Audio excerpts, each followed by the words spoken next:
Olá a todos, sejam bem-vindos ao vídeo. Hoje nós vamos discutir sobre impacto da construção de barragens sobre a ictiofauna. As barragens impactam a diversidade ecológica e funcional de peixes, ou seja, altera a diversidade de peixes, né? Altera o número de espécies, pode alterar a abundância de indivíduos, pode alterar a composição de espécies. Então, sabidamente, as barragens hidroelétricas geram impactos para a ictiofauna. E é esse assunto que nós vamos discutir hoje aqui. Bom, as barragens hidroelétricas ocorrem em todo o Brasil, especialmente na região sul-sudeste. O menor número de barragens são registrados na região norte. Entretanto, a perspectiva de construção de novas barragens na região norte é bastante preocupante para a conservação da ictiofauna. Em 2014, o The Guardian publicou uma reportagem no qual ele aponta um projeto de construção de 412 hidroelétricas na região amazônica, incluindo, além do Brasil, os outros países da Amazônia. Obviamente, esse é um alerta para todos, né, que devemos analisar essa questão de impactos ambientais para tomar a decisão mais correta em relação a esses empreendimentos. Obviamente, a decisão de se construir uma barragem envolve aspectos biológicos, ecológicos, né, sociais, econômicos, políticos, né, tudo isso é colocado na análise se uma determinada barragem deve ser construída ou não. Nessa palestra, basicamente, eu vou falar do aspecto biológico, o ecológico, os efeitos que uma barragem tem, os impactos negativos que uma barragem tem sobre a ictiofauna. Bom, nesse slide nós apresentamos a bacia Araguaia-Tocantins, que faz parte da Amazônia Legal. Nessa bacia, nós vemos que os dois rios principais, o rio Araguaia e o rio Tocantins, correm em paralelo por centenas de quilômetros antes de se juntarem até desaguar no mar. E que o rio Tocantins, ele possui várias barragens já construídas, representadas pela cor amarela. Então, temos o rio Tocantins com várias barragens lá no seu curso. Enquanto o Araguaia existe somente a projeção de grandes barragens, né? O Araguaia ainda não foi barrado, o corpo principal do Araguaia ainda não foi barrado. Mas a perspectiva de construção de barragens nessa bacia ainda é bastante preocupante. E no caso do Tocantins já possui barragens, mas também estão programadas outras barragens. Então, como nós já dissemos, as barragens causam impacto sobre a ictiofauna, então nós temos que conhecer esses impactos e é isso que nós vamos fazer aqui. Bom, para discutir os impactos das barragens hidroelétricas sobre a ictiofauna, eu separei dois momentos que eu considero diferentes. O primeiro momento é a construção e operação dos reservatórios, e o segundo momento é de utilização dos reservatórios. Então, nessa fala, vocês vão observar que eu separei os impactos nesses dois momentos. Vamos lá? Impactos resultantes da construção e operação de reservatório. O primeiro impacto que a gente vai conversar é sobre restrições impostas pela dinâmica da água. Bom, salta aos olhos facilmente que as barragens modificam a paisagem, né? No primeiro momento nós temos os rios, águas lóticas, uma fauna, uma ictiofauna adaptada a essa situação, né? Que utiliza esse ambiente. Então esse rio ele é barrado e a paisagem modifica, o ambiente modifica muito, né? É formado um reservatório com águas lênticas, com a profundidade diferente, com condições ambientais diferentes, e obviamente a ictiofauna que existia nesse trecho vai sofrer mudanças. Algumas espécies, as espécies sedentárias especialmente, tiram proveito ou podem tirar proveito dessa situação de águas lênticas, enquanto as espécies migradoras não reconhecem esses ambientes como favoráveis, né? A barragem impede, a barragem, o reservatório, impedem o reconhecimento desses ambientes como favoráveis para as espécies migradoras. Então, o primeiro impacto é a modificação da paisagem, a modificação do ambiente também. E, consequentemente, um efeito direto sobre a ictiofauna que ocorre nessas regiões. Um segundo impacto diz respeito à inundação de áreas sazonalmente alagáveis. Nesse slide nós mostramos lagoas marginais. Essas lagoas marginais, ou baixios, são ambientes utilizados como berçário pelos peixes. Então, o padrão geral de migração de peixes na época, no início da chuva, antes do início da chuva, os peixes migradores sobem os rios e os tributários, desovam na região mais alta do rio. No início da chuva, ocorre essa desova, quando a transparência da água é menor, consequentemente a predação de ovos e larvas é menor, e as águas levam os ovos e larvas para a região mais baixa dos rios e dos tributários. E durante esse percurso, as chuvas aumentam o nível do rio, causam uma inundação, e essa água que derrama do corpo principal do rio para a planície, para os baixios e para as lagoas marginais, depositam ou levam ovos e larvas para esses berçários. São locais onde ocorre o desenvolvimento inicial de muitas espécies de peixes. Os reservatórios podem inundar essas áreas, Essas áreas podem ficar embaixo d'água, ou seja, os berçários deixam de existir. Berçário utilizado principalmente por espécies migradoras, principalmente. Então, a barragem pode inundar, o reservatório pode inundar essa área, como também pode alterar o padrão de variação de nível do rio nesse ambiente.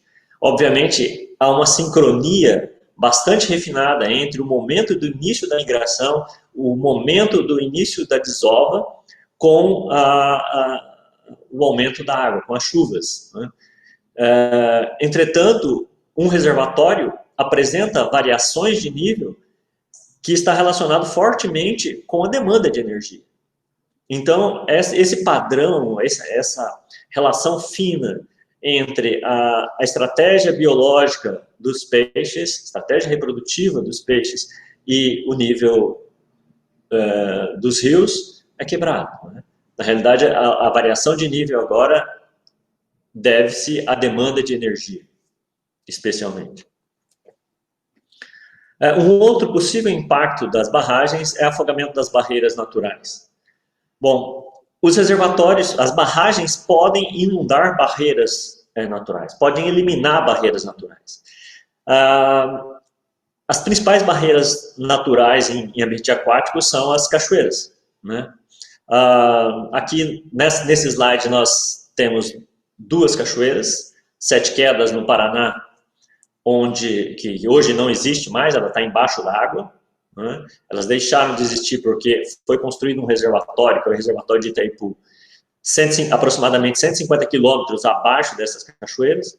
Então, quando o reservatório encheu, essas cachoeiras ficaram embaixo da água. Então, essa barreira geográfica que existia, que separava uma comunidade de peixe abaixo das cachoeiras e acima das cachoeiras, deixou de existir. Houve uma invasão, essa comunidade de peixe, essas espécies de peixe, as populações que ocorriam abaixo da barragem, das cachoeiras, com o enchimento, com o afogamento das cachoeiras, essas espécies, essas populações invadem o Alto Paraná.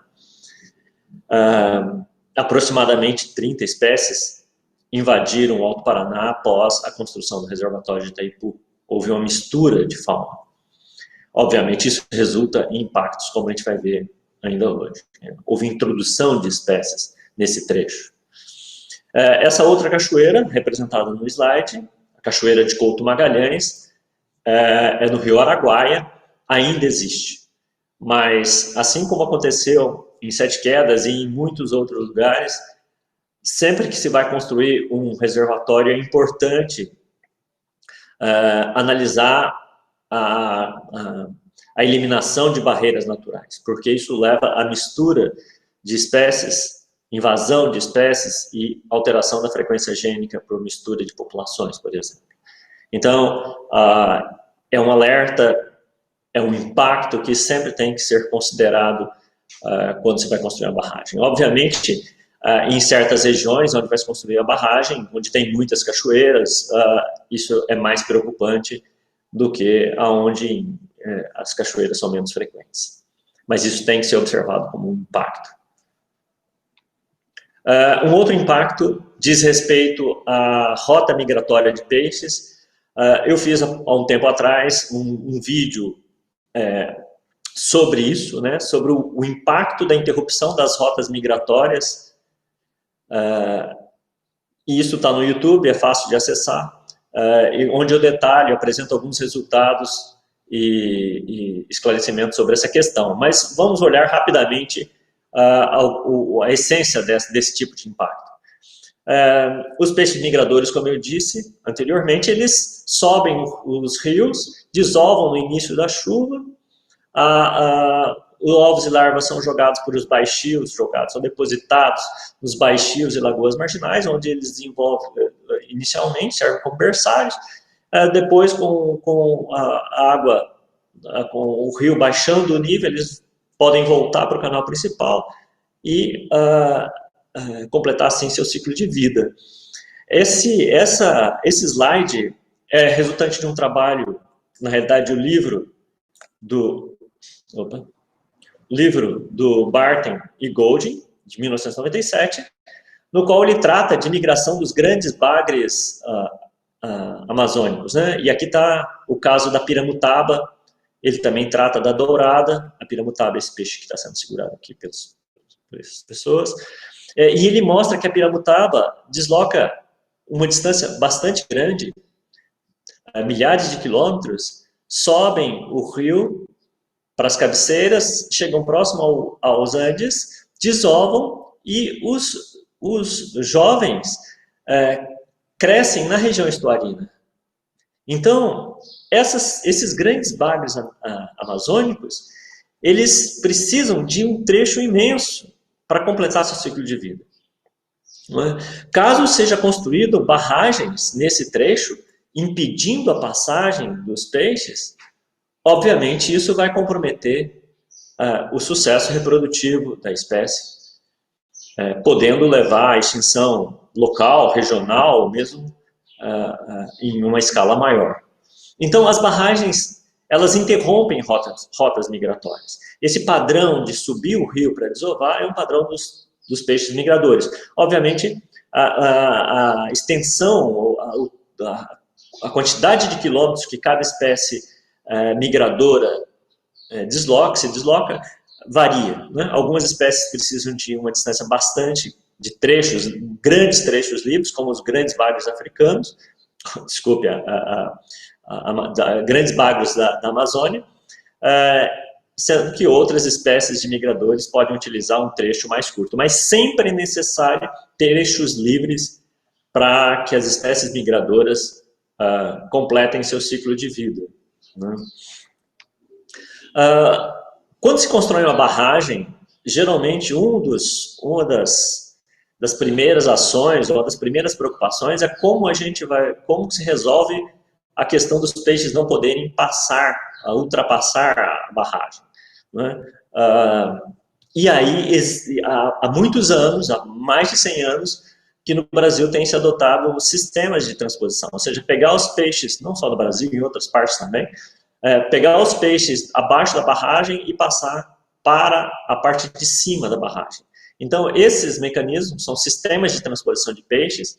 Existem vários tipos, escadas, como essa que está no slide, elevadores, canais e outras formas, né, que consiste basicamente em pegar os peixes que estão abaixo da barragem e passar para cima da barragem.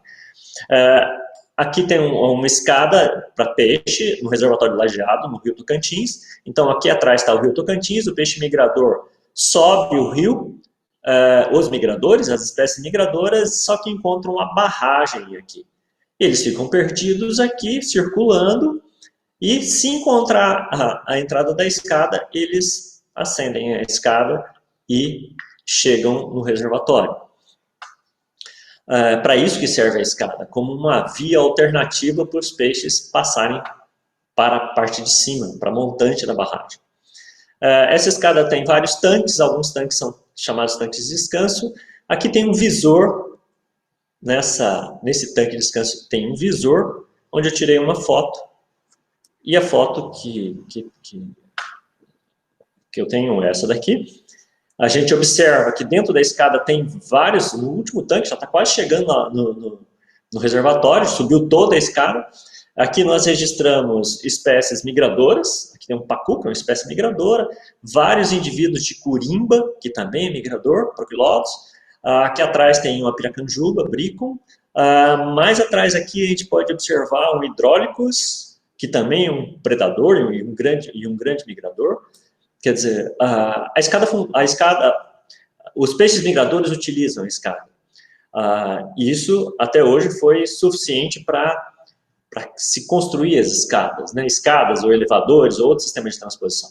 Entretanto, durante esse tempo não se perguntou o que acontecia com esses peixes que subiam a escada.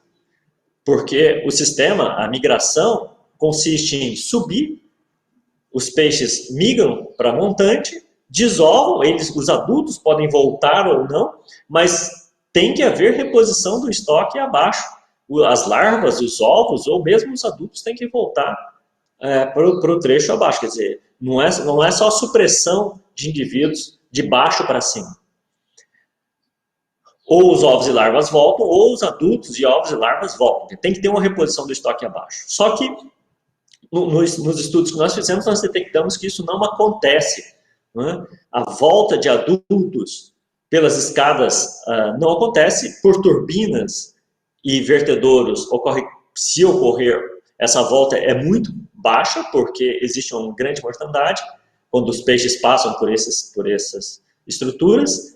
Além disso, as escadas são seletivas, sempre são seletivas, as escadas, elevadores, todos os mecanismos de transposição de peixe são seletivos, significa que nem todas as espécies utilizam o mecanismo, então não serviria para todas as espécies, serviria talvez para passar algumas espécies, mas além de que em escadas a predação é intensificada, né? Como eu discuti no outro vídeo. Mas o que é mais importante nós não perguntamos durante décadas o que acontece com esses peixes e com a desova deles. E o que acontece é que eles não repõem estoque de jusante. Eles não voltam para jusante, para a parte de baixo da escada. Os ovos e larvas também não voltam, como nós constatamos, né? E apresentamos os resultados no outro vídeo. Então, as escadas não devem ser construídas. Tem que se pensar em outras alternativas para essa interrupção de rota migratória que a barragem provoca em muitos casos. Caso contrário, os peixes migradores tendem a não completar seu ciclo reprodutivo, né? Então, tem que se buscar alternativas para isso. Eu já discuti sobre isso no outro vídeo. Bom, um outro possível impacto da construção de barragens é a variação diária do nível de montante e jusante da barragem. A montante da barragem, ou seja, o corpo do reservatório, o nível diário varia de acordo com a demanda de energia. Se é um horário de grande pico de utilização de energia, o nível do reservatório baixa, porque passa mais água pelas turbinas. Essa variação de nível diário, tanto no corpo do reservatório, que a gente chama montante da barragem, quanto na parte de baixo da barragem, que é a jusante, ela apresenta um padrão determinado pela demanda de energia. Não é um padrão natural de variação de nível. E, obviamente, isso tem impacto sobre a ictiofauna. Os peixes utilizam as regiões marginais, a vegetação marginal, como local de abrigo, local de alimentação, local de reprodução, e essa variação de nível pode frustrar a reprodução, por exemplo, de uma espécie que coloca os ovos na região marginal ou que se protege do predador nessa região marginal, isso tanto a montante quanto a jusante. Então, essa variação diária do nível do reservatório e de jusante é determinada pelo nosso consumo de energia, né? E isso impacta as espécies que ocorrem nessas regiões. Alguns reservatórios apresentam grande variação de nível durante o dia, podem apresentar, como os reservatórios de acumulação, outros apresentam uma menor variação, mas qualquer variação no nível do reservatório modifica, em maior ou menor escala, a disponibilidade de abrigo, alimento e local de reprodução para aqueles peixes que utilizam as regiões marginais, né, a vegetação marginal. Bom, essa foto ilustra a variação de nível, a variação de área que eu registrei abaixo da barragem, né? Em determinados momentos abaixo da barragem você tem essa situação e no mesmo dia você pode ter essa outra situação. Obviamente, o ambiente está completamente modificado. Isso causa alguns problemas. A gente pode observar que nessa barragem existem muitos pedrais, né? Muitos locais com pedras, e isso leva o acúmulo, essa variação rápida do nível de jusante, faz com que muitos indivíduos que estão ali, especialmente na época de reprodução, fiquem presos nessas poças d'água, o rio baixa rapidamente, eles não saem completamente, e aí começa a faltar oxigênio e ocorrem as grandes mortandades devido à variação de nível, especialmente nível a jusante. Obviamente isso depende do reservatório que você está considerando. Alguns reservatórios, a área de jusante não ocorre, não forma grandes poças, né? E outras, quando tem pedrais, por exemplo, ocorrem essas poças de água onde os peixes ficam presos com a variação muito rápida no nível, essa variação diária muito rápida. Isso é uma fonte de impacto que tem que ser considerado também. Bom, uma outra fonte de impacto é a mortalidade de peixe nas turbinas e vertedouros. As turbinas, a passagem de peixe pelas turbinas, ou o funcionamento das turbinas, assim como o funcionamento dos vertedouros, pode levar à mortandade de peixes. E leva. Então, se você pensar em turbinas, o que acontece é que quando você liga a turbina, os peixes que estão ali na entrada da turbina, estão dentro da turbina, são arremessados contra as paredes, contra as pedras, e, obviamente, ocorrem mortandades. Um outro impacto da turbina sobre os peixes é que o peixe pode passar pela turbina. E aí, quando ele passa, obviamente, ele sofre, ele pode morrer, é muito frequente. Passar por uma hélice que está girando rapidamente. Além da movimentação da água, tem espaço e isso leva a mortandades. Existem diferentes tipos de turbina, algumas levam a mortandade maior ou menor, mas é um impacto que tem que ser considerado.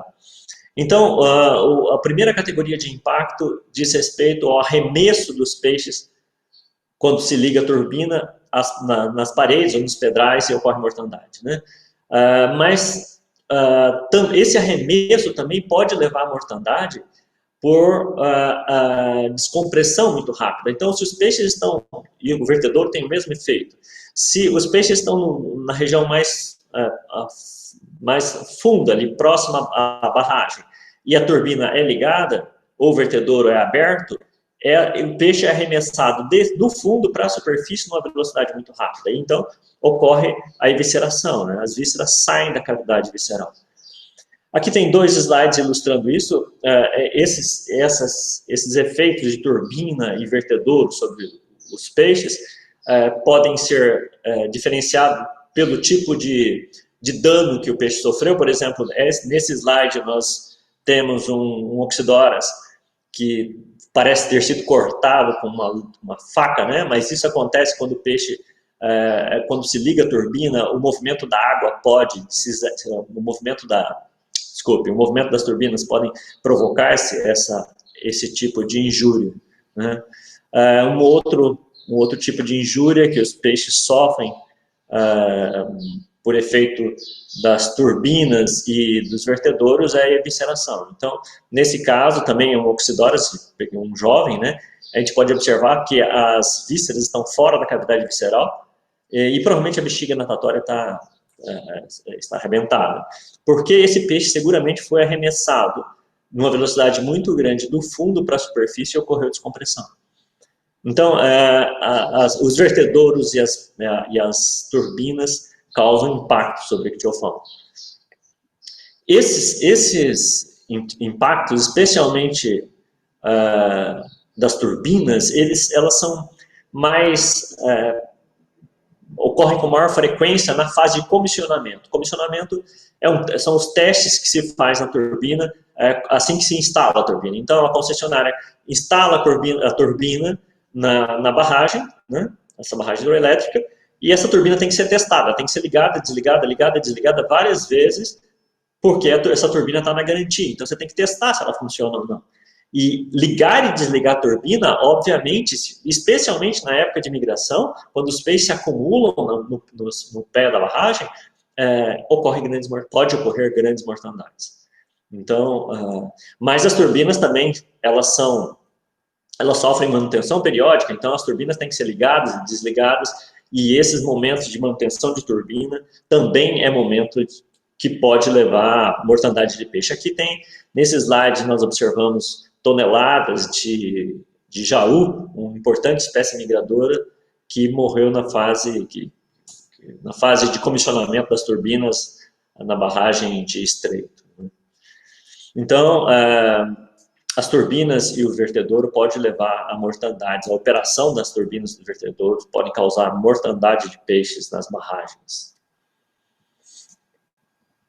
Um outro impacto negativo da construção e operação de reservatórios é a eutrofização e deterioração da qualidade de água.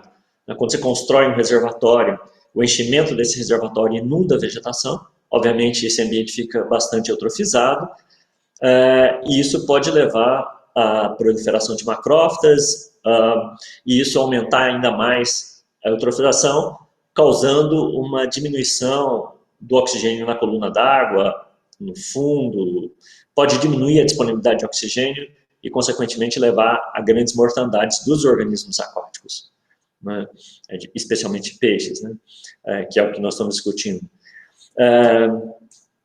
Então, isso ocorre em todo o reservatório. Sempre que nessa fase de enchimento ocorre uma inundação da vegetação marginal e consequentemente, um risco de anoxia, de falta de oxigênio pela decomposição dessa matéria orgânica e, consequentemente, a mortandade de peixes.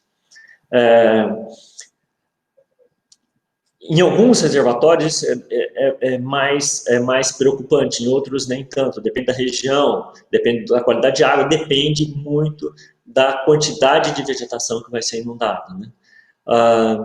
Então, o padrão retira-se a vegetação para diminuir esse impacto de eutrofização do ambiente, né?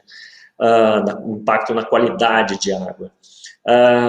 Só que não é desejável que se tire toda a vegetação.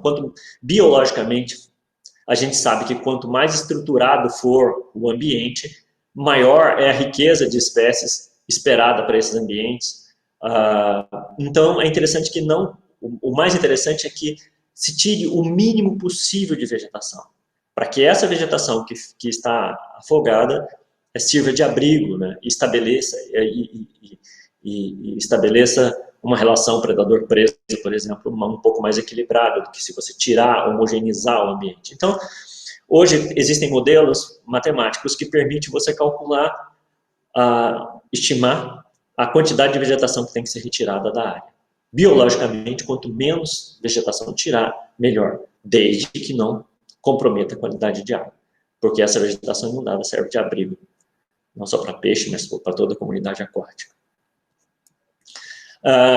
Essa eutrofização, né, esse surgimento de grande quantidade de macrófitas, pode acontecer no momento, no início da formação do reservatório, mas também no momento posterior, né, devido ao uso da terra, né, a entrada de muita matéria orgânica em alguns tributários, né, que estão com a água represada, ou mesmo em algumas partes do reservatório, pode ter a proliferação de algumas macrófitas, e aí o problema essa eutrofização pode levar à anoxia. Então, se torna a proliferação de macrófitas, né, resultante da eutrofização, tem que ser controlada em alguns casos, né? Sempre lembrando, né, ambiente mais estruturado é esperado que tenha uma maior riqueza de espécies.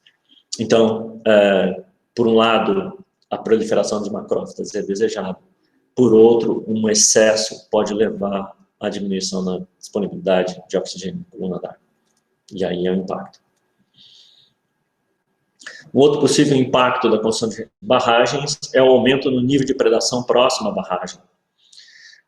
Imagine que os cardumes de migradores estão subindo o rio, são seguidos pelos predadores, óbvio, ocorre predação durante esse deslocamento, mas os migradores sobem e encontram a barragem, quer dizer, eles ficam retidos, eles chegam a um beco, né? E aí a predação seguramente é intensificada, porque o cardume se acumula todo em um ambiente sem saída, a não ser voltar. Mas, e essa predação próxima à barragem, ela um possível, é difícil você avaliar a magnitude disso, mas a gente sabe que ocorre acúmulo de predadores ali, né? No Tocantins, bocos, por exemplo, e em todas as barragens, o homem, não é? Há uma tendência de a pesca se intensificar a jusante da barragem, especialmente próximo à barragem. Isso é um impacto que deve ser considerado quando se constrói a barragem. Esse aumento do nível de predação. Bom, falamos então sobre impactos de barragens no momento de construção e operação, e agora vamos falar de impactos de barragens resultante da utilização dos reservatórios. Bom, todos os impactos que nós vamos elencar agora diz respeito à introdução de espécies exóticas no ambiente, não é? Devido ao uso do reservatório. Então, em relação às espécies exóticas, a invasão, a introdução de espécies, nós sabemos que o principal fator que leva à extinção de espécies nativas é a alteração do habitat. Não é? É o principal, né? Nesse artigo de 89, é mostrado que o principal fator que leva à extinção de espécies nativas é a alteração do habitat. E a invasão ou a introdução de espécies exóticas é o terceiro fator. Atualmente, sabemos que a alteração do habitat é o principal fator que leva à extinção de espécies nativas, e o segundo fator passou a ser a introdução de espécies exóticas. E se pensarmos em barragens, as barragens modificam, alteram o habitat. Então, sabidamente já tem extinção, eliminação de espécies em diferentes escalas, locais, regionais, globais, depende da situação. Mas a construção da barragem, essa modificação forte, né, marcante do ambiente, leva à extinção de espécies. E o uso da área leva à extinção de espécies por introdução de exóticas. Então, é isso que ele mostra para a gente. Ou seja, os dois principais fatores que levam à extinção de espécies ocorrem quando você constrói a barragem e quando você utiliza o reservatório. Vamos entender isso melhor. Bom, aqui está um exemplo, não é nosso, né? É um exemplo no Lago Vitória, na África, onde foi introduzida a perca do Nilo, um peixe imenso que está nessa foto, e essa perca eliminou do Lago Vitória pelo menos 200 espécies 200 espécies endêmicas. Então, uma espécie introduzida eliminou 200 espécies do planeta todo, porque essa espécie era endêmica do Lago Vitória. A introdução, a avaliação do número de espécies eliminadas por uma exótica é muito difícil, especialmente em regiões pouco estudadas, como a região Amazônia, né, amazônica, não, com uma biodiversidade tão grande, uma biodiversidade grande e com poucas informações ainda, muitas espécies ainda para descrever, né, e ambientes poucos explorados, né, você pega fundo de rio, a região mais profunda do rio, tem uma comunidade, tem uma ictiofauna que é desconhecida muitas vezes. Então, saber o efeito, o impacto de uma espécie introduzida sobre a comunidade natural, às vezes é difícil de quantificar. Sabidamente, a chegada de uma espécie pode levar à extinção de espécies nativas. E nesse exemplo, uma espécie introduzida que foi a perca, no Lago Vitória, eliminou 200 espécies do planeta. Então nós temos que ficar atento a essa introdução de espécies. E quais são as fontes de introdução de espécies? E uma fonte extremamente importante é o escape de cultivos, né? Esse trabalho, esse artigo do Orsi e Agostini de 1999 ilustra isso. Foi feito um levantamento do número de espécies que escaparam para o rio Paranapanema e Tibagi durante uma grande cheia em 1997. Em 1997, uma grande cheia inundou tanques de piscicultura, rompeu diques, e aí o que estava dentro dos tanques foram para os rios. Houve um grande escape. E quando eles avaliaram o que escapou, a quantidade que escapou, é assustadora a quantidade. Foi introduzida nessa grande cheia, foi introduzido no ambiente natural 1.200.000 indivíduos aproximadamente, sendo que esses indivíduos pertenciam a 12 espécies que escaparam dos tanques para o ambiente natural. Dessas 12 espécies, uma era nativa, uma era híbrida, e as demais espécies que escaparam para o ambiente natural eram exóticas. E o número de indivíduos dessas espécies exóticas que invadiram o ambiente, que escaparam para o ambiente natural, é bastante grande. Você pega, por exemplo, o bagre africano, escapou nessa grande cheia de 97, 656 mil indivíduos de bagre africano. Então você tem outras espécies também exóticas com um grande número de indivíduos que escapou para o ambiente natural. Então essas espécies podem se tornar espécies invasoras, né, se estabelecerem no ambiente, e quando isso acontece, pode ocorrer a extinção de espécies nativas. Então, essa fonte de introdução de espécies, que é o escape de cultivo, ela tem que ser observada, não é? Porque essa grande cheia que ocorreu, as grandes cheias não ocorreu só em 1997, elas têm uma recorrência, né? E, portanto, isso não é um caso único, isso se repete. As grandes cheias se repetem e, consequentemente, a possibilidade de grandes escapes de espécies exóticas para o ambiente natural tem que ser observado. Bom, essa chegada de espécies exóticas, essa introdução de espécies exóticas, podem levar à degradação genética de espécies nativas, né?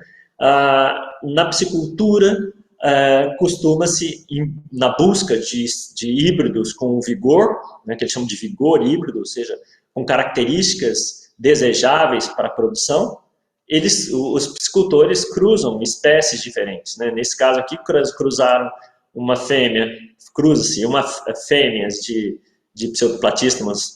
pseudoplatystoma reticulatum, que é o caxara, com a pirarara, que é o Fractocephalus.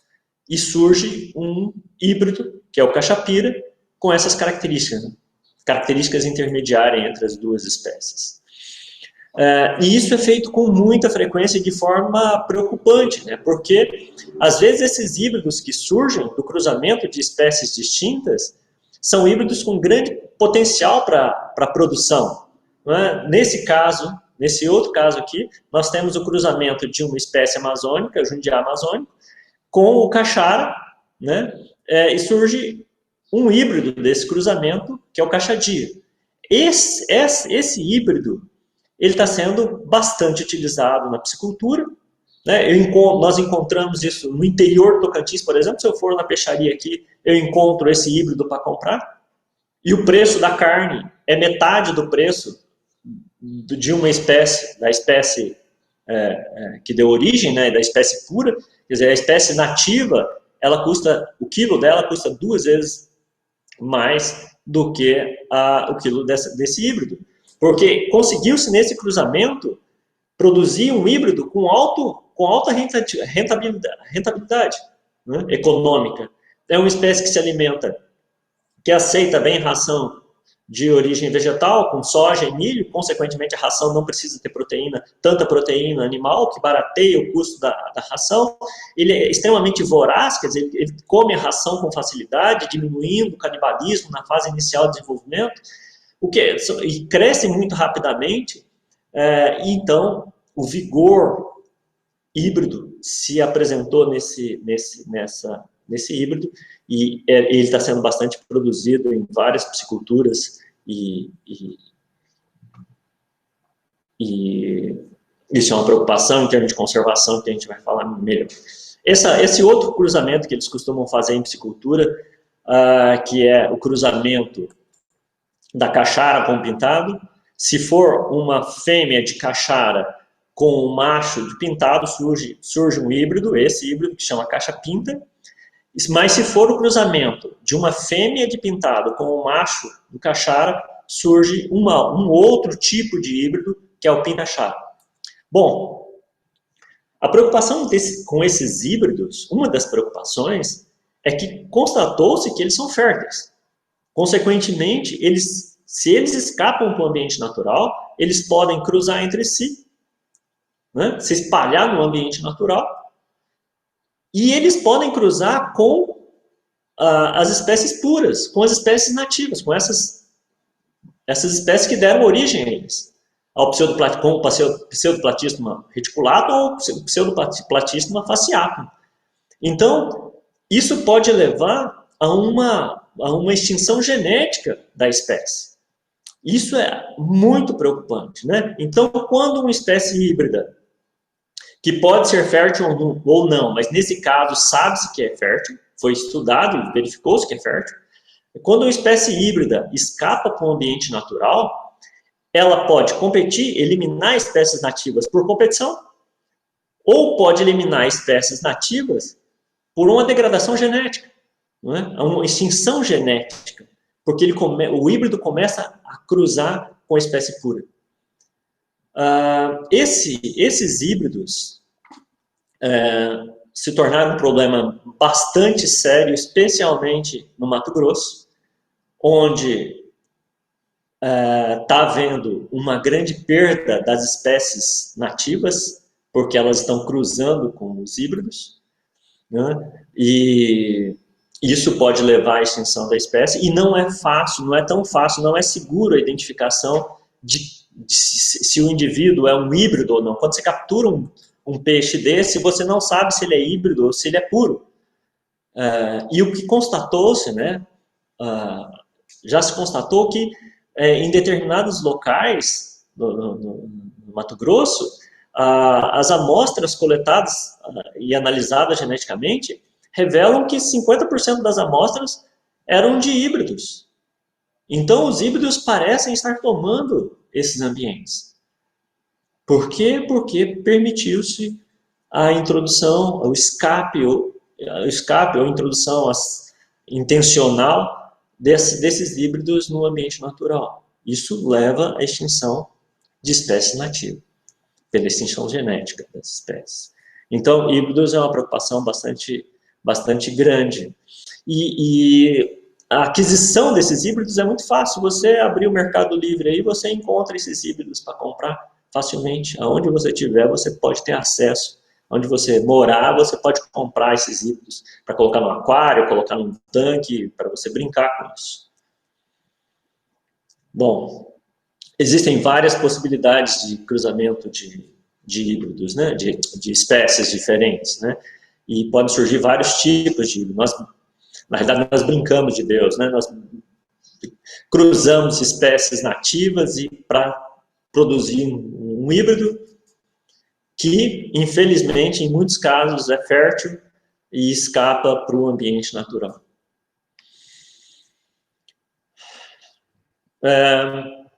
Um outro aspecto resultante da utilização do reservatório dos impactos resultantes da utilização é a disseminação de patógenos, né?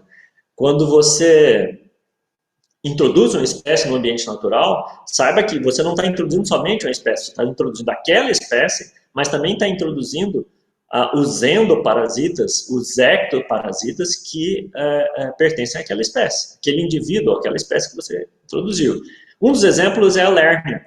Quando foi introduzido o Cyprinus carpus no Brasil, quando começou-se a criar Cyprinus carpus, produzir Cyprinus carpus nas pisciculturas, o Cyprinus carpus trouxe a lérnia no Brasil. Hoje, você encontra a lérnia em várias regiões, aonde tem Cyprinus carpus em tanque de piscicultura, pode saber que tem lérnia, e se você for no ambiente natural, você vai ver que esse parasita está parasitando também espécies nativas.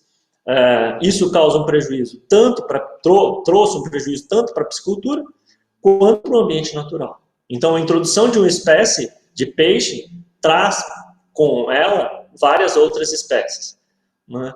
Aqui tem um estudo que avaliou o parasitismo de Eureochromius niloticus, uma espécie de tilápia, cultivadas no Brasil, e em Eureochromius niloticus no Brasil você registra uma grande quantidade de parasitas, sendo que esses parasitas têm diferentes origens, né? Você tem parasita que tem origem africana, israelense, asiática, europeia e mesmo espécies nativas do Brasil que estão parasitando os Eureochromius que estão distribuídos aí nas pisciculturas e que já invadiram o ambiente.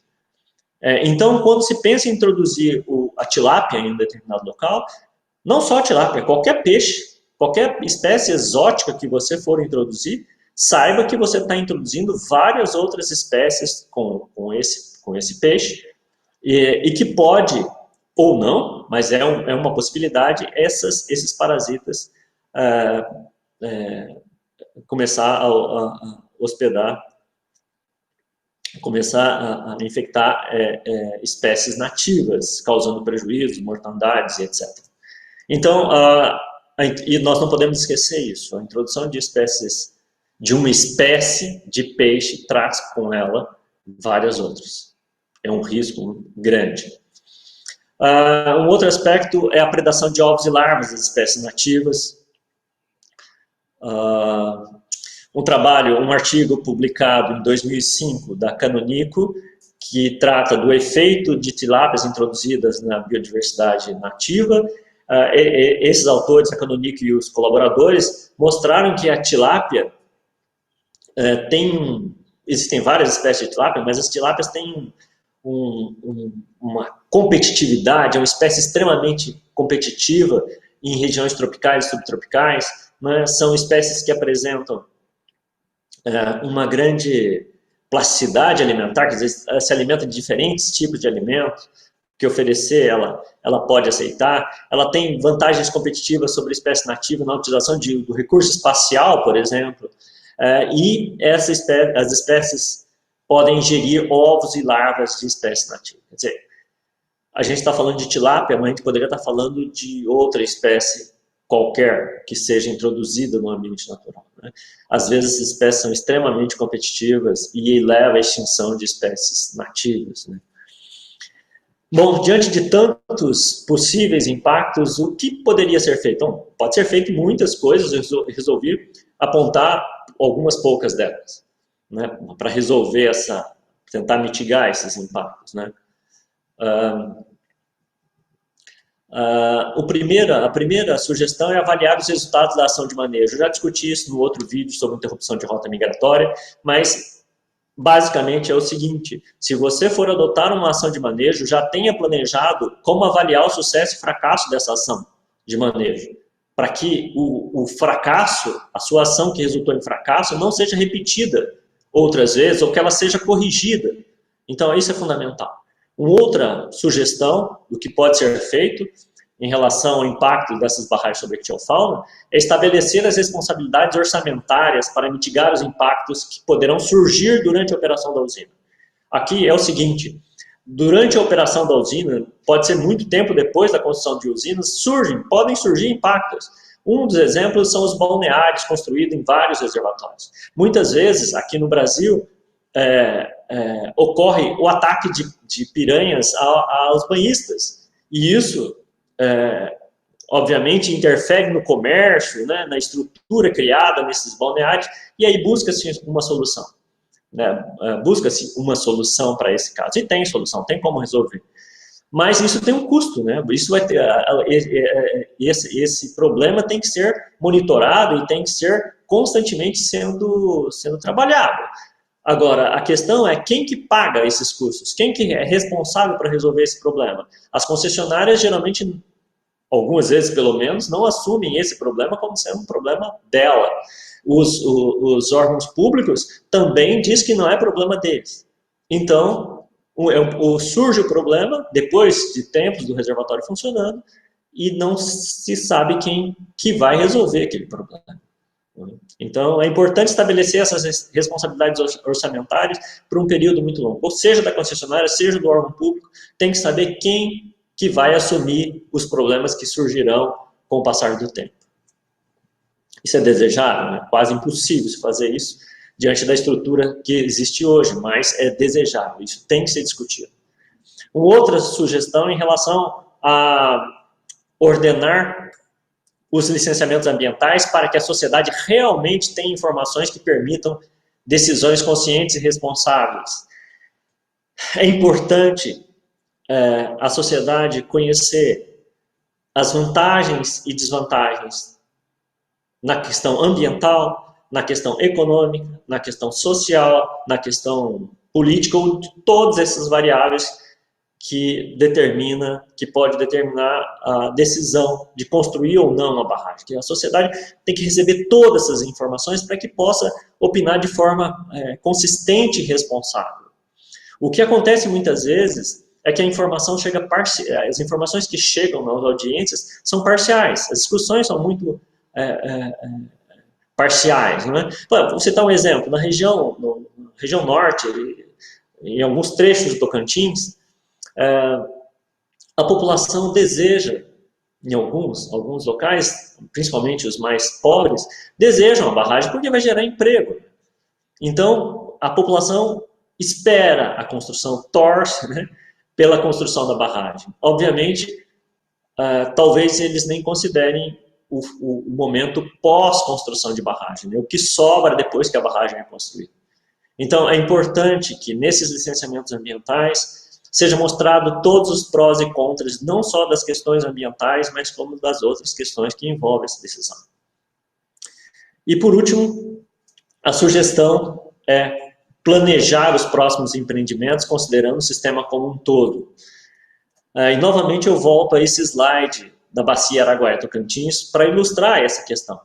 Se a gente vai planejar a próxima barragem, né, a gente tem que ter critérios, óbvio, tem que ter critérios para isso, e considero o critério de se levantar a situação de toda a bacia como necessária nesse caso. Por exemplo, o Rio Tocantins já possui várias barragens, mas ainda possui um dos trechos do Alto Tocantins livre.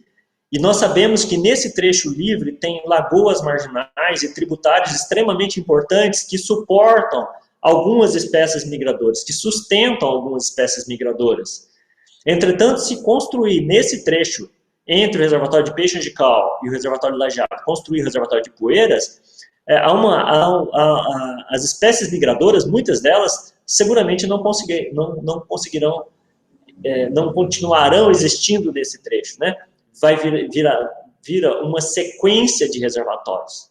Então, em um planejamento para o Rio Tocantins, de antemão, diria, olha, não construa em Poeiras porque vai haver perda de espécies, né, de espécies migradoras, porque não tem local, não sobra opção, trecho livre para essas espécies reproduzir. Ou ocorre uma grande redução desses trechos livres. Algumas espécies migradoras menos exigentes quanto a trecho, por exemplo, pode ser que consiga viver ainda em algum desses trechos, mas seguramente isso não é desejável, porque muitas espécies migradoras podem ser perdidas. Então, aonde eu vou construir o próximo reservatório?